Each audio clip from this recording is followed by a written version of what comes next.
I just, in case anybody has any league announcements, I just wanted to make sure if you wanted to announce anything that I give you a chance to.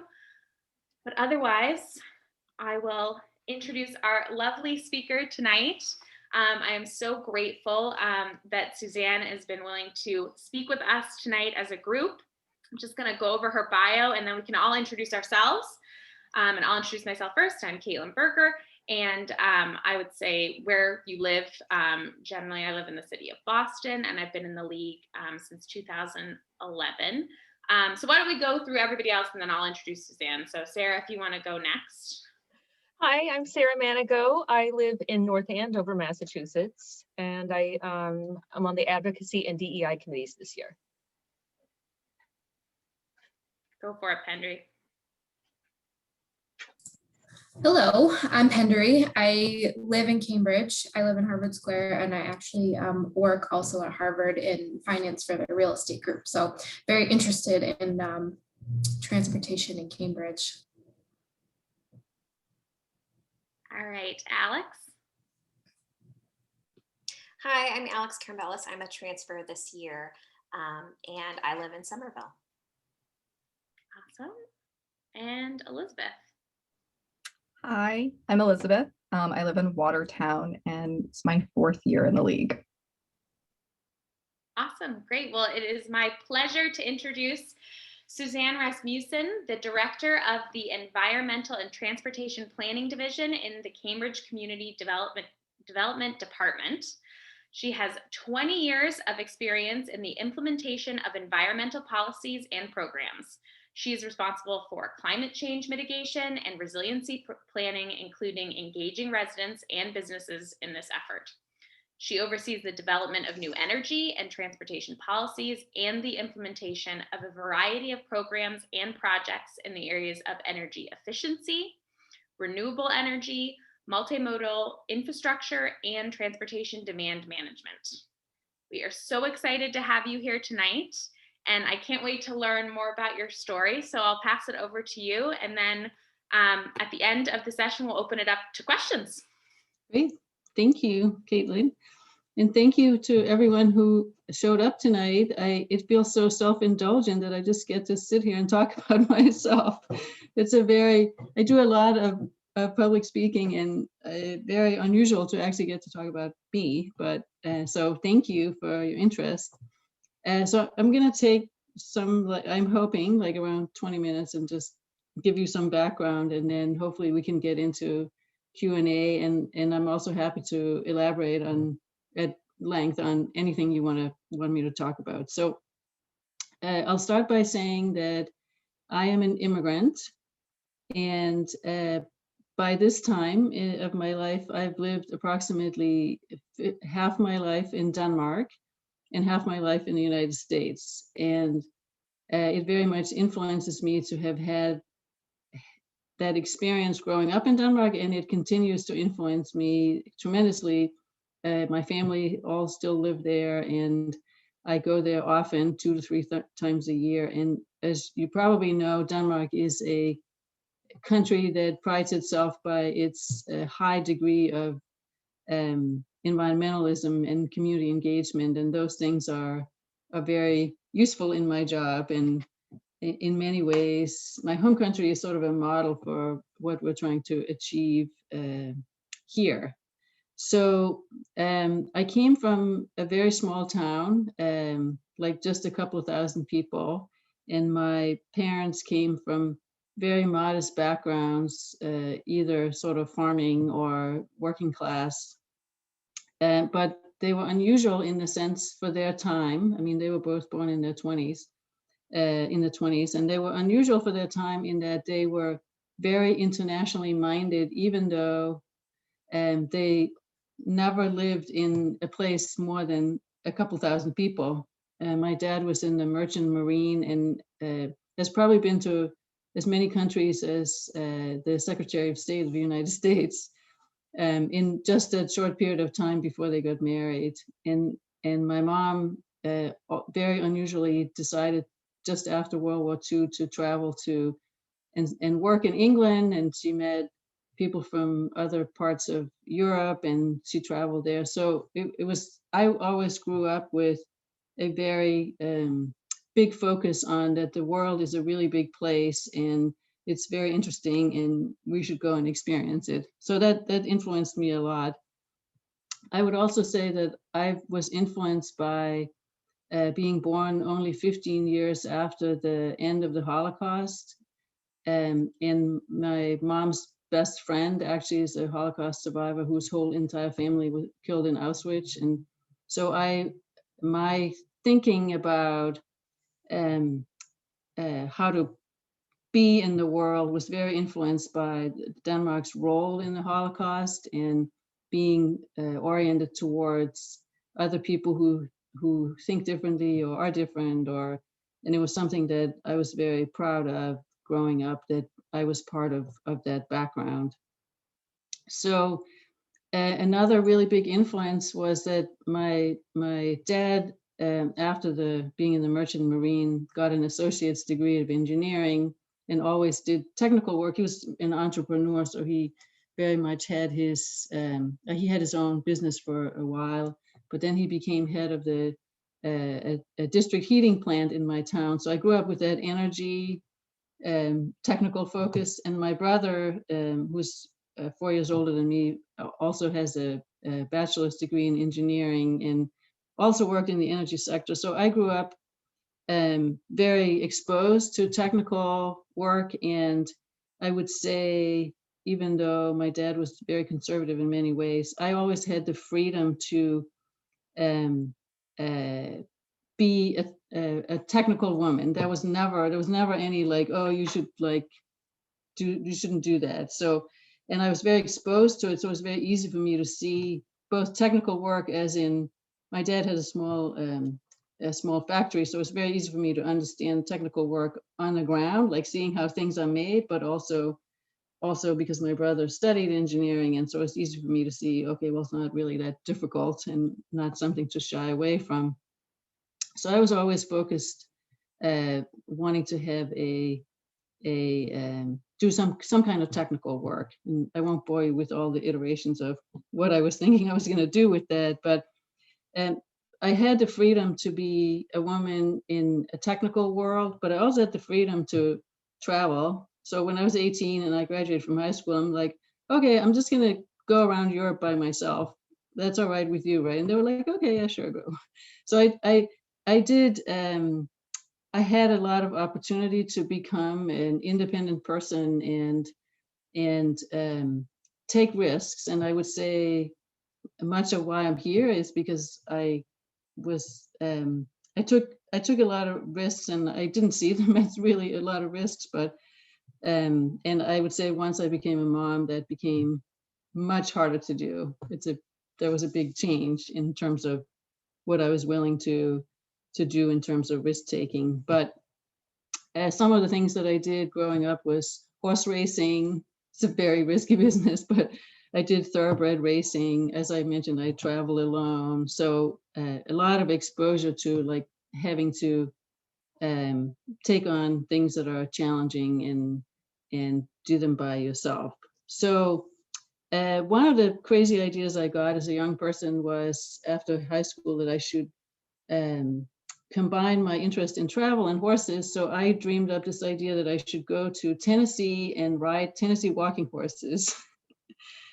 I mean, now I'm like, how did I ever get that idea? But that's the idea I got. And somehow it materialized. It's a long story, but I did get to go to Tennessee and ride Tennessee walking horses when I was 19 years old for 6 months. And I weirdly lived on the same street as Dolly Parton, which is not a fancy street. It's just a regular street in Brentwood, Tennessee. But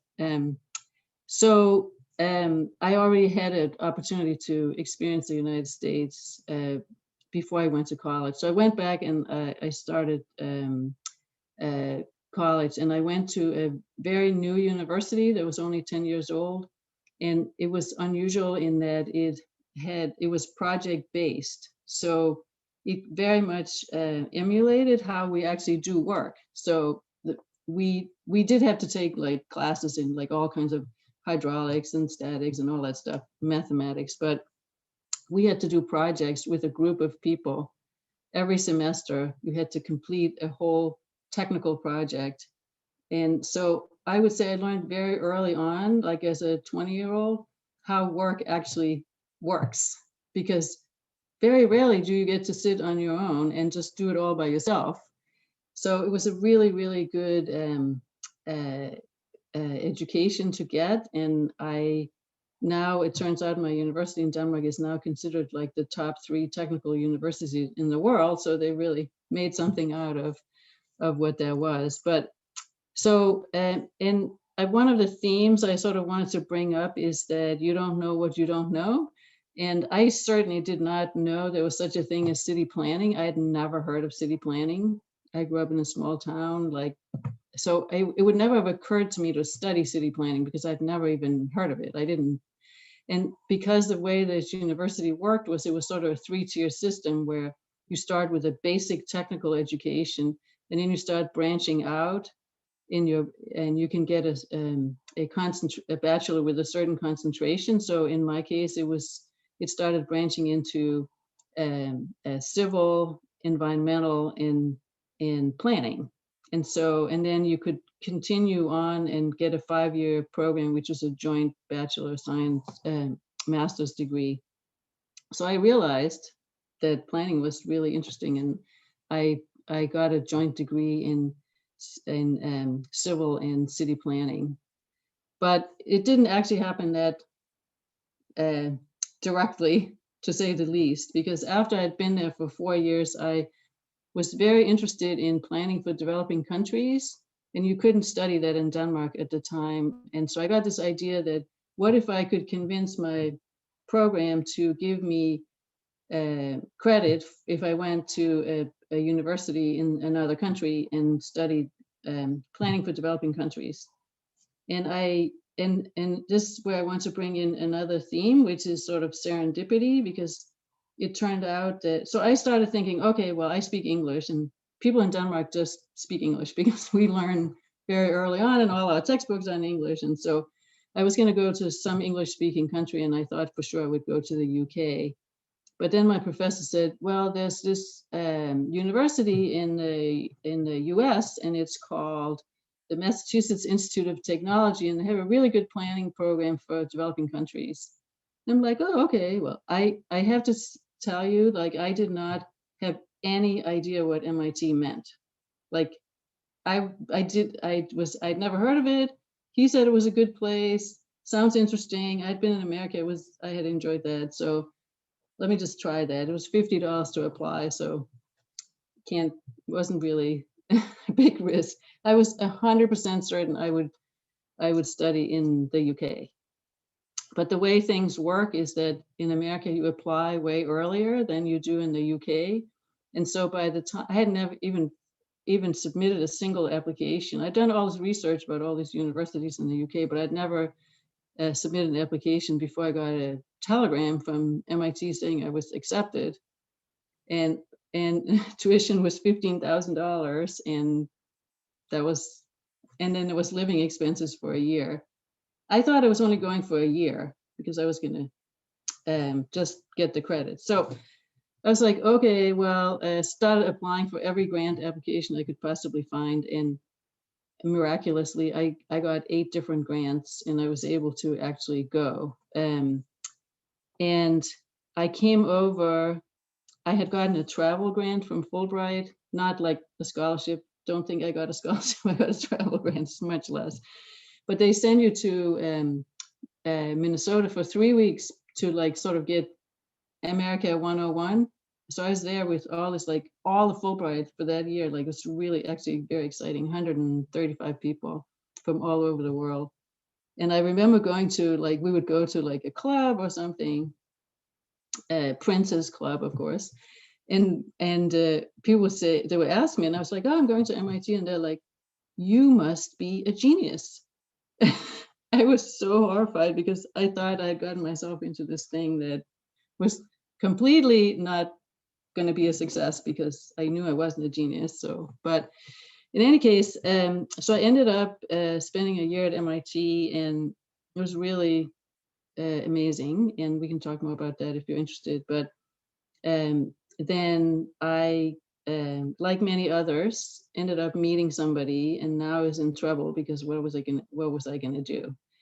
So I ended up going back to Denmark for a year and decided, and that same professor actually had been instrumental in setting up the University of Nairobi in Kenya, their planning and architecture department. And he said, well, because I wanted to finish my degree and then decide what I was going to do.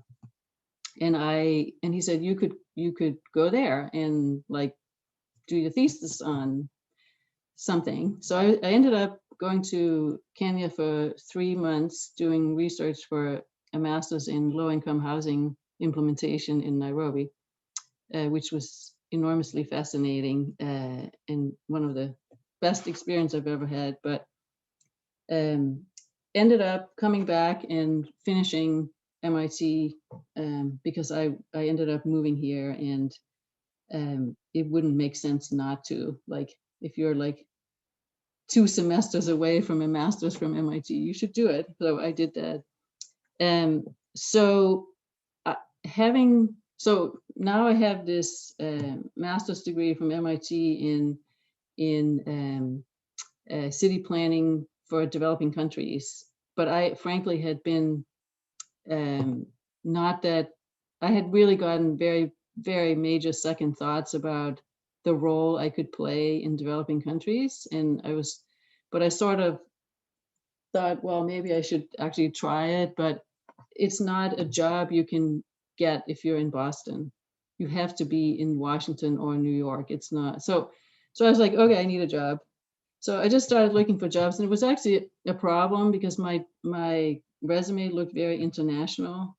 So again, serendipity. A friend of my husband said, well, I know this guy in the city of Boston, and I'll just tell him that you're great and maybe he'll interview you.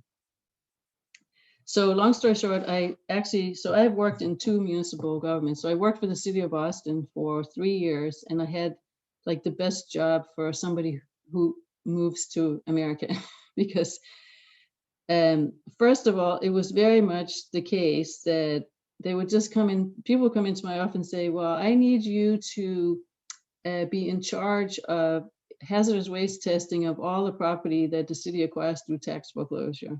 And I would say, I don't know anything about that. And they're like, oh, you learned, like, you'll figure it out. So I learned a lot of different things very fast. And I also had a job that to look at all the tax foreclosed property in the city of Boston. As you can imagine, it's always like in the poorest neighborhood, in the worst street, dead end, at the end of the, and I had to go and look at all these properties. So I got a really, really good sense of the entire city, because I had to go to Dudley Square in Roxbury, and I had to go to the end of Mattapan, and like everywhere. So it was really interesting, but I didn't stay there long because they kept reorganizing our department, and it was really disruptive and a hard place to work. And the person I worked for had left, and I had moved into his position, and then here's serendipity again. He was working for an energy services company, which is they're called Clear Result now. They used to be called a Conservation Services Group, and he asked me to come over there. So I ended up going into energy efficiency work, and I would say it wasn't like I was like an expert on energy efficiency, but I had a lot of project management experience. And one of the things that has happened to me in my career is like from day one, I was made to be a boss. Like the day I showed up in the city of Boston, they handed me an org chart, and there were like 2 boxes below mine. And I was like, what is that? Because they never had said anything about that. And they're like, well, you're supervising these 2 people. I'm like, okay. So I've always had the supervisory aspect of my job, and that has helped me like sort of move through a career ladder. So I was there for a couple of years doing a lot of energy efficiency work in multifamily housing all over the greater Boston area. It was a bit of a chaotic place to work, so I was kind of looking around, and I saw a position in the city of Cambridge. The city had just gotten $3 million to set up a lead paint abatement program for low-income households. So it was sort of like, okay, here's 3 million, and here's sort of like a vague definition of what we're going to do. Can you come and do that? And that was actually really exciting because it was sort of like running a startup, like completely. Like we didn't have furniture, we had no computers, like we barely had, like we just had sort of a grant application and with like a sort of sketch of what this was going to be about. So setting that whole thing up with a team was really a lot of fun. And in many ways, that job was really similar to doing energy efficiency work because it's going into people's homes and doing things. So there's all these aspects of like, okay, how do you interact with the people who own the home, and how do you get the technical work done, and how do you get, like in both cases, it was a lot of productivity was really important. Obviously lead paint is also hazardous, so it adds another dimension. But I would say in terms of just looking at the work, it was like quite a similar, like we had to set up budgets and meet production targets and all those things. So again, serendipity comes along and my department is reorganized and a new position is created, which is was in '95, and I've had that same title ever since, Director of Environmental and Transportation Planning. And I was able to compete for that. And so I have had essentially the same job for, what is that, 25 plus years. But it's not the same job by any stretch of the imagination. So when I first started, we were very focused on hazardous waste issues. So I've been involved in early on in things like the city ceasing to use any pesticides or herbicides or fertilizer in all the public parks to lower toxins. I've been involved in major hazardous waste remediation of large city parcels, but always I always worked on sustainable transportation. It was this very odd thing that was set up by the city, and it had to do with wanting, this is the honest story, wanting to take transportation planning away from the traffic department because they thought about cars and traffic lights and very sort of traditional thinking. And the city in the early 90s had in the city council very progressive thinking on what transportation and mobility should be about, and that congestion should be reduced and people should use sustainable modes. That started very early on. The city had adopted a vehicle trip reduction ordinance in 1992. So since then, the focus for the Cambridge government on transportation has been very strongly about reducing driving and supporting other modes of transportation. So it was taken like out of the traffic operations department and merged together with environmental planning. So you can say that in Cambridge, transportation planning is and has for 30 years been environmental planning. So in the late 90s is when climate change started becoming an issue. And I remember at the time, like many people in this residents in the city wanted us to do an environmental indicators project, but sort of looking around, we knew that energy was a big issue, and the climate change was a big issue, and that the city and traditionally municipal government has not intervened in any way in energy except the municipality's own energy consumption. So it was a whole new area of work that we started entering into, and we were actually able to get our first climate plan out in 2002. So the work has sort of merged more and more in a direction of focused on climate change. But on the transportation side, it is a broader set of issues, because transportation and sustainable transportation isn't just about climate change. It's also about reducing all the other traffic injuries and congestion and noise and all these other things that we work on. But so that area has been sort of sustained through my entire time there and is growing every day. And we do so many different projects and programs, starting with teaching second graders about walking and biking, and so very, very heavily involved in the schools and increasingly working a lot with young people. But we're also educating and training anybody from second graders up to seniors on how to bike safely. We work on very jointly with the Traffic Operations Department and Public Works Department on street design. So it's kind of an unusual mix of things that I oversee. Like, I have people who are very much in charge of transit planning, and we do major roadway reconstruction project management. So almost everything that you can think of, except writing tickets or issuing permits. We don't do any of that. And then on the energy side, on the transportation as it relates to energy, we do a lot of work in electric vehicle electrification and supporting the possibility of people driving electric vehicles.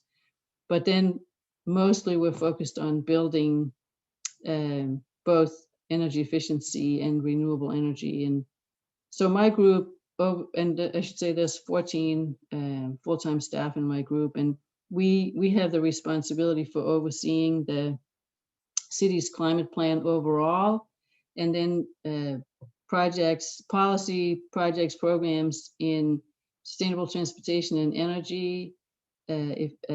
So on the climate greenhouse gas mitigation side, but we also have responsibility for doing climate change vulnerability assessments and writing the city's climate change resiliency and preparedness plan. So it's the only thing we don't do is waste. Public Works Department does the waste programs.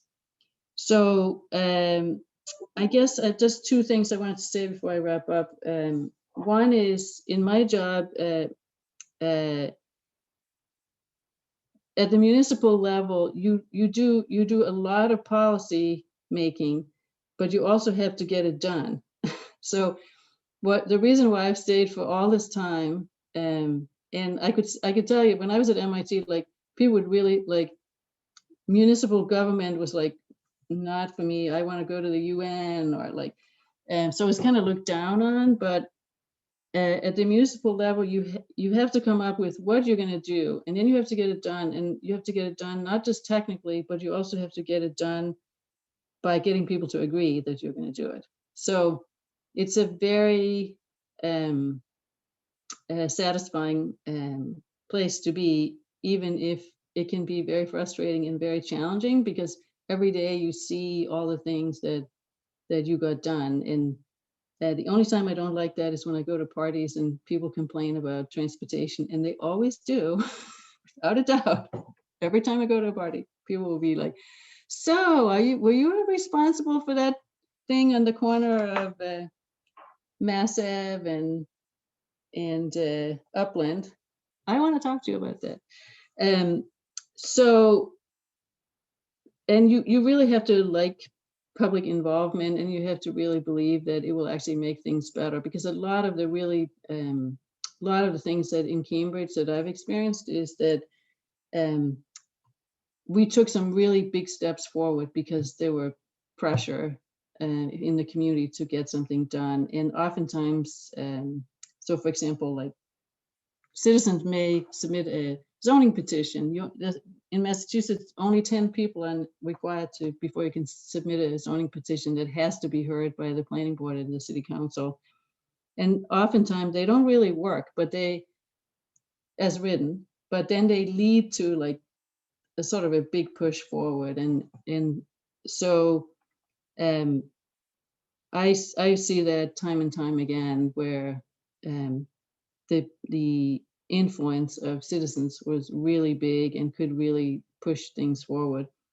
But you have to be ready to be challenged a lot, and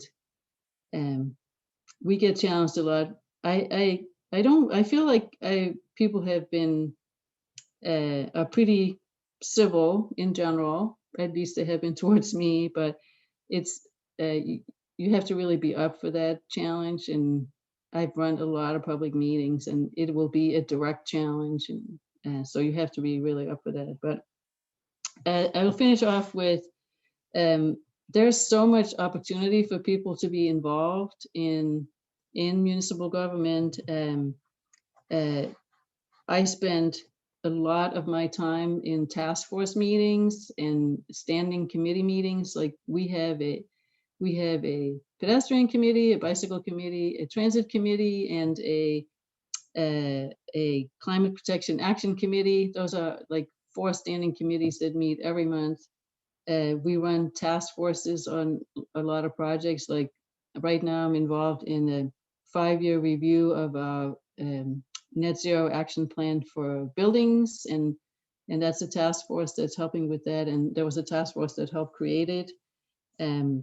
I have tons of interns and they are amazing. And once I discovered like what interns can do, I've had like a steady stream of them. We have probably like 5 or 6 interns, not during COVID, but otherwise, and amazing work and of course we end up hiring a number of them afterwards.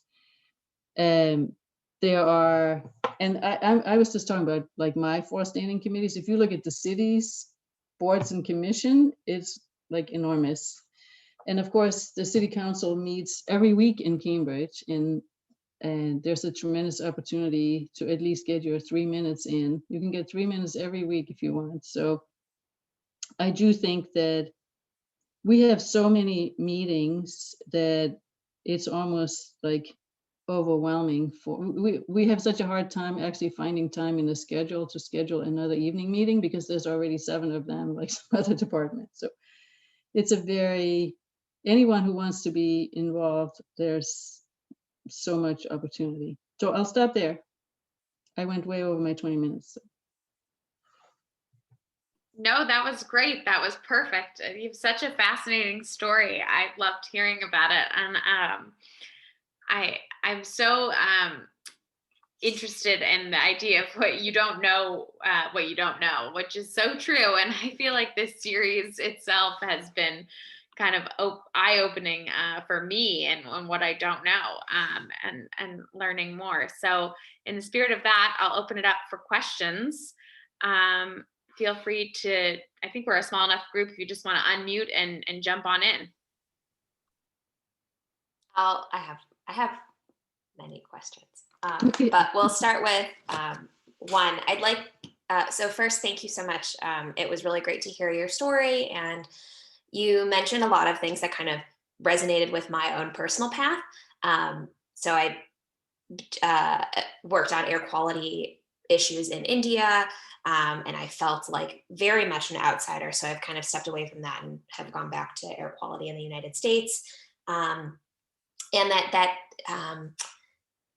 that comment you made about how your colleagues at MIT were very much focused on working at the UN and these bigger landscapes, that's always kind of been in the back of my mind. But I just vividly remember working with, when I was in grad school, with members of the city government in Madison, Wisconsin, on estimating carbon emissions from the city properties and vehicles and things like that. And it felt so impactful, so much more, and so quickly, so much more than you can do at a much larger scale. Anyway, to my question, I was really interested to hear a little bit more about what Cambridge is doing in terms of electric vehicles and preparing for an increasing abundance of electric vehicles. And is it, you know, are you trying to work with property owners, or are you installing more electric charging stations? And then how does that kind of play in with how the city plans based off of state legislation or state goals that they might make? So I know there's like a coming or a goal for increasing vehicle electrification Yep. in Massachusetts. So I just wanted to get a little bit of your thoughts on that. Sure.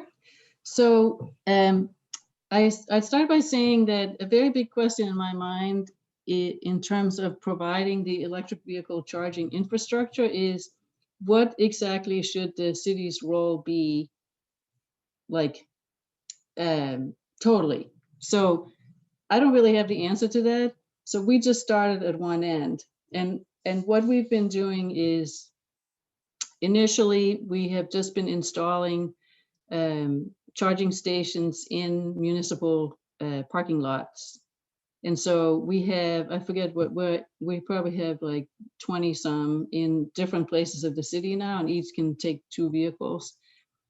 And we've initially spent a lot of time trying to figure out like, what should we charge? Because this was before we were actually allowed to resell electricity. So we had to this really complicated mechanism for figuring out what the price should be. But fortunately, that has been solved through legislation. But so we've been going through that process of just placing them throughout the city on property that we own. And we've been fortunate, and this is a thing, of course, by Cambridge, is that we are fortunate because we have resources, but also the Eversource power company has a make ready program. So we've been working with them. So our money has been able to go further than just the money that's set aside through the city's capital budget. Currently, we are working on a neighborhood charging pilot, and Cambridge is, unlike some other places, we have a very large percentage of people who don't have access to off-street parking at their home. And they park on the street. So we have been working on developing a pilot program that we're this summer will put out in 2 parts, one in the eastern part of Cambridge and one in the western part of Cambridge, to deploy both pole mounted and ground mounted charging stations in neighborhoods to see or to attempt to serve people that don't have access to off-street parking, because that is a responsibility that people don't have any other choice. If they can't charge at work and they don't have a place to park at home. So that is what, for now, we're seeing that the city has a role to play in providing on-street parking. And there's a lot of different things that are going into that pilot, like how many are we going to put out, and where are we going to put them, and are we going to clump them or spread them out, or so. This summer you'll see us roll out, and there's probably going to be like 20, 25 stations in each of the 2 pilots. So we have always used, in arguing for a budget every year for EVSE, the state's planning around how many vehicles need to convert to be electric. So we're sort of saying, okay, well, this is how the state is going to unfold. This is the numbers that they're providing, and that corresponds to this many in Cambridge. So that's how we're sort of tying our rollout of EVSE to what is expected in the state plans. So there's a lot going on the Cambridge narrow sidewalks. So our next step is actually to go out and do like literally like walk every street and make sure that all the criteria that we have, that where we can place them. But as I said in the beginning, I think the government is not providing gas stations, and I'm still waiting for a business model that at some point, like where it no longer becomes the city government's responsibility to provide fueling for all the vehicles. And there's a little bit of a tension with our desire to reduce driving. So you don't, from a climate perspective, it would be fine if every car just became electric, problem solved, as long as the grid is 100% clean. But from a livability perspective and safety perspective, that's not the best outcome. So I hope that answers your question. Yes, it did. And I really appreciate you taking the time to go through that. And it's interesting. I don't own a car. I personally never want to own a car, but I think eventually I'm going to have to, based off of where I end up living. But I didn't even really think about the fact that if I were to get an electric car, I wouldn't have anywhere to put it in my current living situation. So I appreciate that. Thank you. Okay. Awesome. Any other questions? Go for it, So Sarah. I don't have a complex technical question here. Mine is actually a soft question. You have gone through continuous transformation, continuous change since your late teens. I mean, I would imagine that there were entire years where absolutely nothing around you felt familiar. So how did you keep yourself centered? I mean, you seem so wonderfully collected. You're always on task. You're always so driven, and you're always so open to accepting that serendipity, diving into those new changes. How have you managed this through the years? So I have to say I think maybe this is a common expression, but my brother always said I'm like the little duck calm on the surface, but pedaling like hell below. So that's me, Mike. So let's see. And again, I would just say, like, being a parent has by far been the most challenging thing in my life. It's a very, your level of control is not the same, and the level of empathy and heartbreak can be so huge, like depending on what the situation is. So, I mean, I've always loved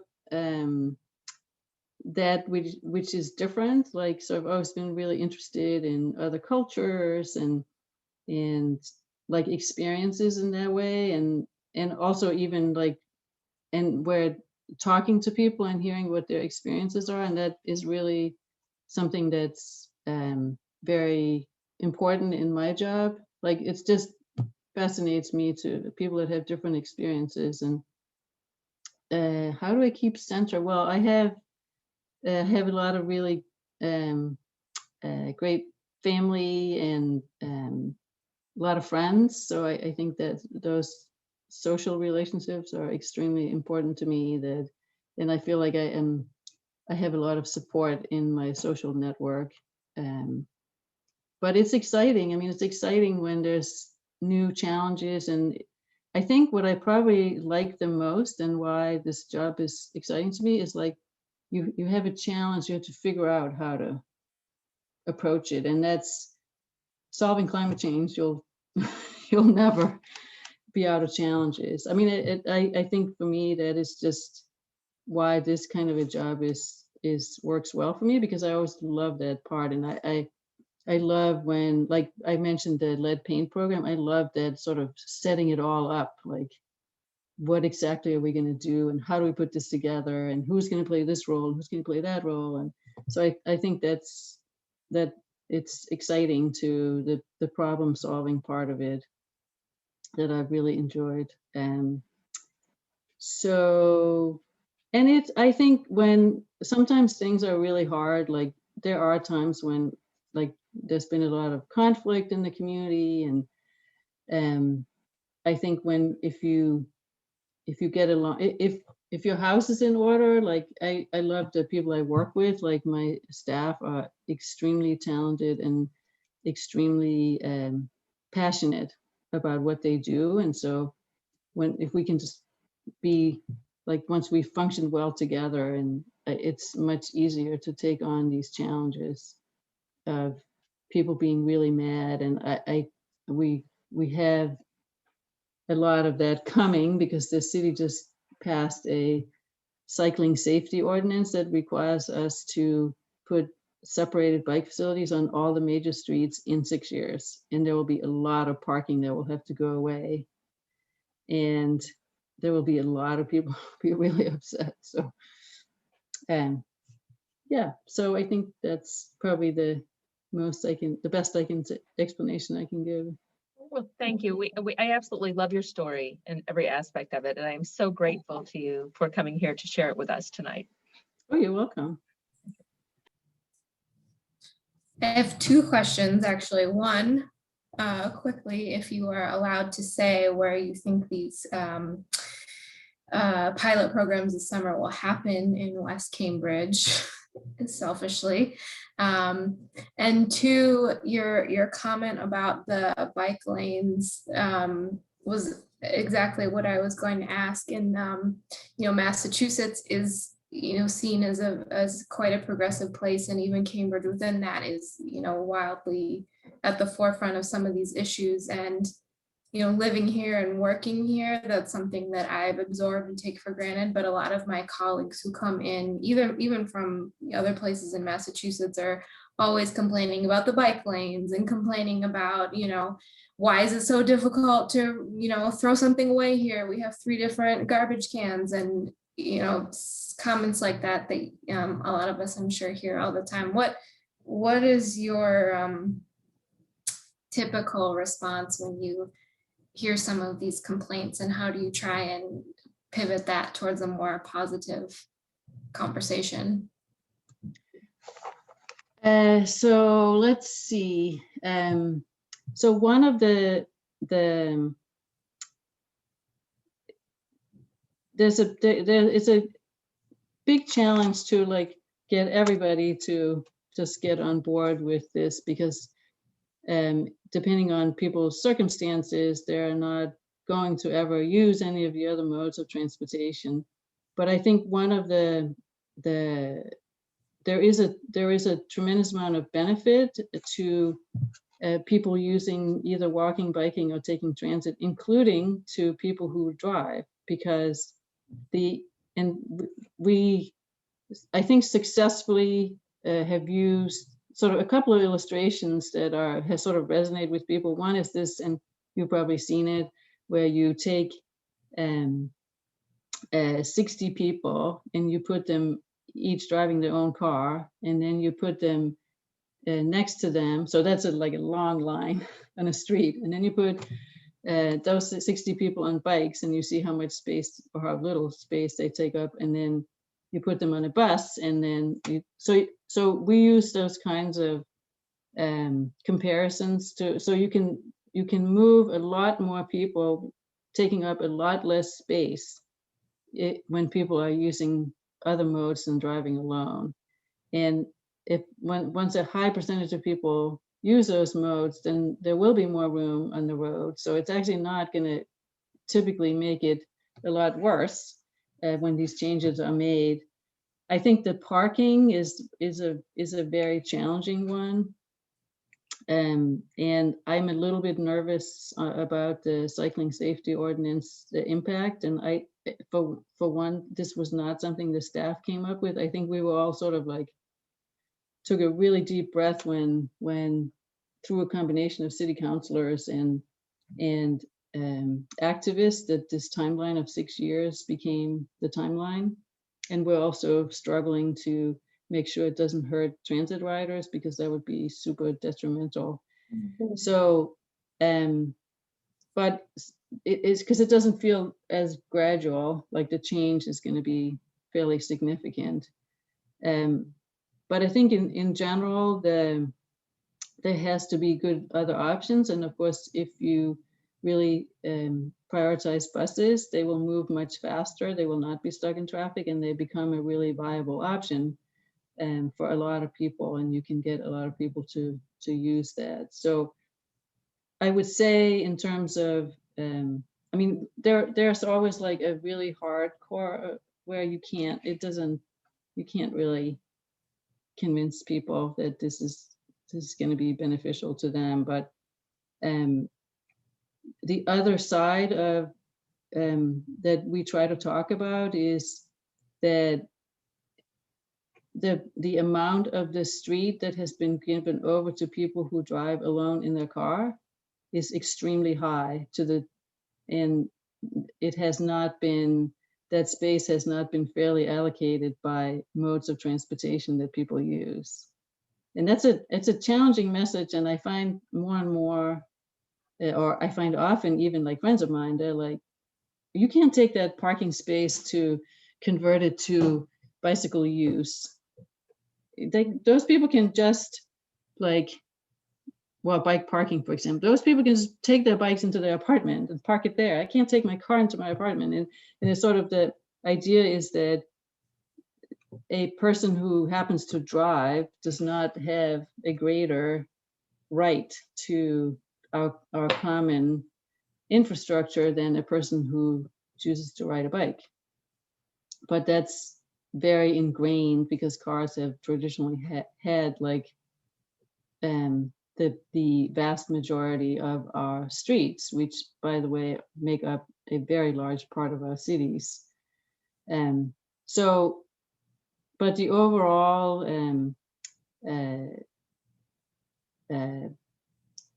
way to talk to people about riding a bike is and that's why I was saying like a lot of Denmark is very helpful in my job here, is because people in Denmark, in Copenhagen, 50% of people ride their bike to work, 50.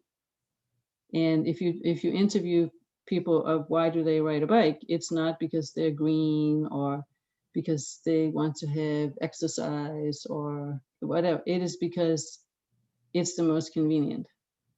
It is by far the most convenient because you have a lot of right-of-way set aside for you, and makes it really easy. You don't have to worry about finding a parking space. You don't have to worry about like paying insurance and all those things. And so I do see that as a way to why I think that bicycling can become a much bigger mode than it currently is. So that was an attempt at one part of your question. The other part of your question was it's neighborhood 9, and now I can't really remember exactly what the streets are, but I can look it up if you want. But on that other side of Harvard Square. Perfect. That's why I live in a very large apartment building, and that's been a hot topic of conversation is how can we get a charging station near our building. So we'll have lots of neighbors who will be happy to hear that. Right. If you send me an email, I'll tell you exactly what the area is. We don't have the locations yet, but I can give you the boundaries of the area. That would be great. Thank you. Sure. We're almost at an hour, but if anybody has any other final questions or thoughts, feel free to jump in. I have another question, and it might not be quick, but you can answer it quickly if you so choose. The comparison between even just thinking about Cambridge and Copenhagen, do you think that we can get there? Can we achieve some kind of bike-friendly European status here in the United States? Well, I mean, the United States, that's a really big area. And I think you have to have a certain amount of density to really have it make sense, because I think the fact that the combination of having transit and bike access. So for example, if you want to go to Rockport for the weekend, you can take the train up there. But if you didn't have transit, then only relying on a bike would be challenging. And you can't have a lot of transit coverage if you don't have a certain amount of housing and employment density. So I think I could see the greater Boston area become as bike friendly as Copenhagen is. And I mean, Copenhagen is also pretty spread out and it's not really that high density a city. In fact, high rises are not really allowed in Copenhagen, so there's not very many of them. The tallest buildings in Copenhagen tend to be built by Christian IV in the 1600s. So the way that bike infrastructure has been created was within the existing old city network, and it was by tipping the balance. So you have really good transit coverage, and you tip the balance towards setting aside right away for cycling, as we are trying to do here. And I would say a big change has happened in Greater Boston in the last 2 to 3 years, which is the state's focus on bus priority. So you have the opportunity now to really enhance the transit system without having to build like heavy rail, which takes forever and costs billions. So I think the combination of really improving the transit service and setting aside the right of way is gonna make the numbers. I mean, 50 is one of the highest in the world, so maybe that's very ambitious, but I just, like, as I said, I go a lot, and Copenhagen doesn't really function any differently than where we are. It's universities, large businesses, small businesses, people living in multifamily housing, people going to school, people going to work. I mean, there isn't a structural reason why it could not grow very significantly. It's really, and once you create the infrastructure, it's like build it and they will come. I mean, it makes a big difference.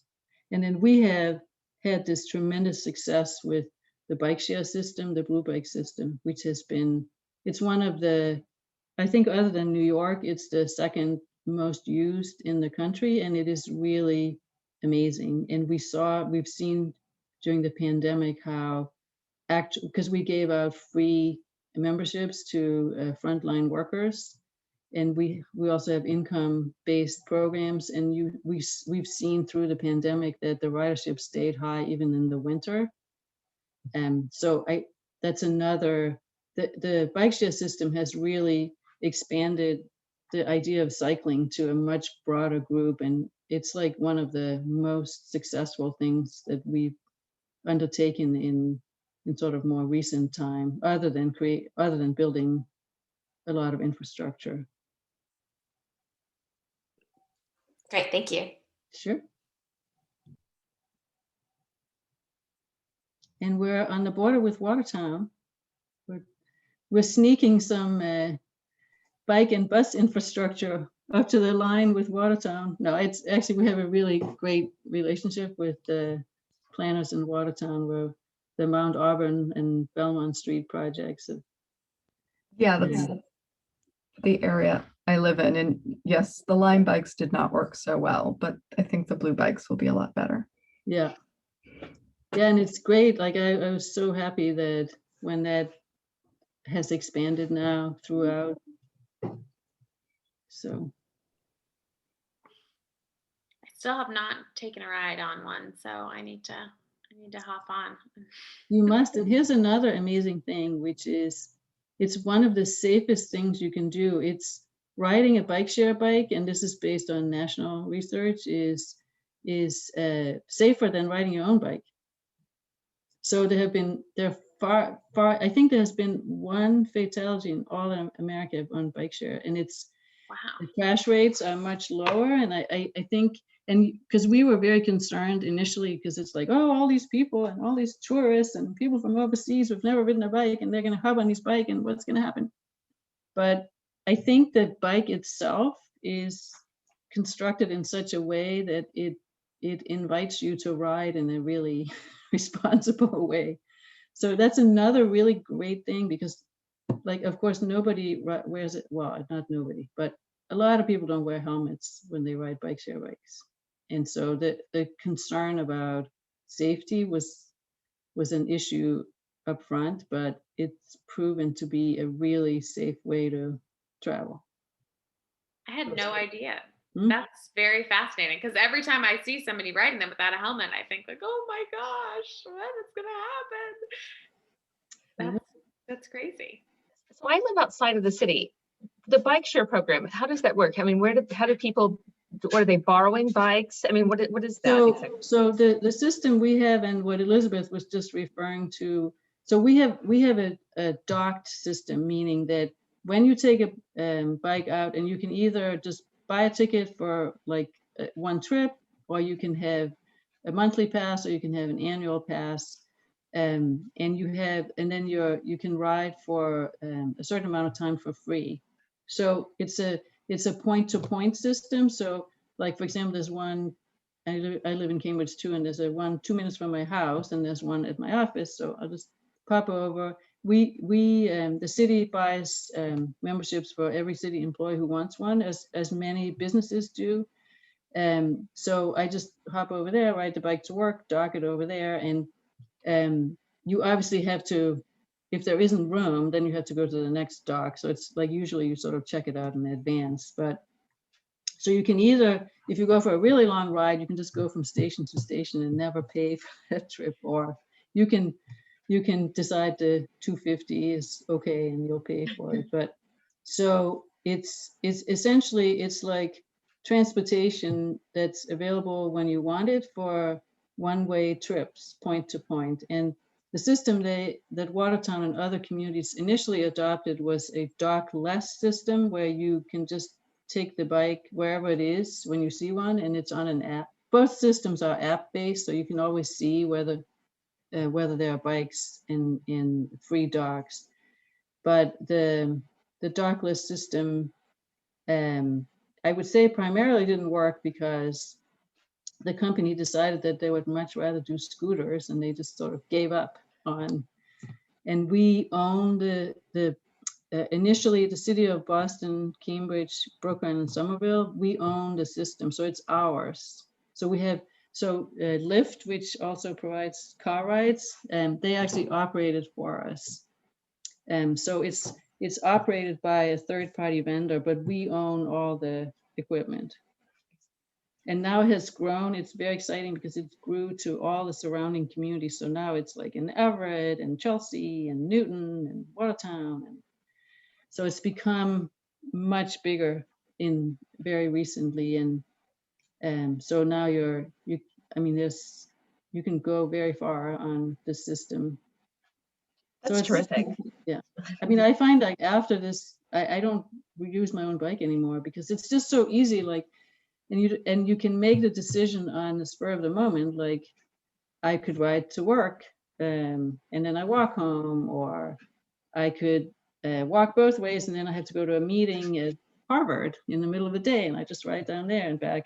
So it's really, really super convenient. And of course, you don't have any responsibility for maintenance or anything. So it's like just this free vehicle that's available to you. And I think that and I didn't really talk about this because there's so many things to talk about, but the city oversees a lot of, or regulates a lot of businesses that build new development. And so often we require them to provide free membership in the bike share system, and sometimes in also like buying a bike share station and putting in front of their office. So it's always available. And I think that's a lot of, so Caitlin, once you sign up, then you'll keep doing it. I promise you. It's just, you have to get over that barrier of just becoming a member. And now you'll realize that there will be so many times that it's just super convenient. I'm definitely sold on it already, just hearing more about it. I mean, I've just really seen it and not engaged. So that's great. But you need to sign up in advance. You need to have a membership. Is that correct? No, I you can't don't. visit No, you Boston don't. just to ride bikes. You could just go to the, so you can either just use the app, bluebikes.com. So just find the app, and or you can go to one of the stations, and it'll have a little kiosk there. So it's, yeah, there's the link in the chat. So yeah, no, it has been a phenomenal success, and we didn't know, like, we were like, will people really use it? Like, because so many people have actually a bike. In Cambridge, people have 2 bikes per person. So, but it's a tremendous, tremendous success. So go for it. I can't wait. I'm excited. All right. Any other last minute thoughts before we? I'm so grateful for the time tonight. This was a fascinating topic, and I'm really excited that we get to share this with our members as well. Hopefully someday we'll be able to have you at our headquarters. We'd love to have you back. And I just feel like this was just a really great night. Great. Well, thank you all for showing up and having questions and letting me carry on about my life. So Oh, it was a you. pleasure. Thank you Thank so you very so much. much. Thanks so much. Thank you so much. Well, a couple of you, I have every expectation that I'll probably see on the street someday. You'll see me on a blue bike. Excellent. All right. And you can very easily find my information on the city's website. If you have any questions, you feel free to contact me anytime. Thank you so much. You're Thank welcome. you. Take care. Have a good Awesome. night. Good night.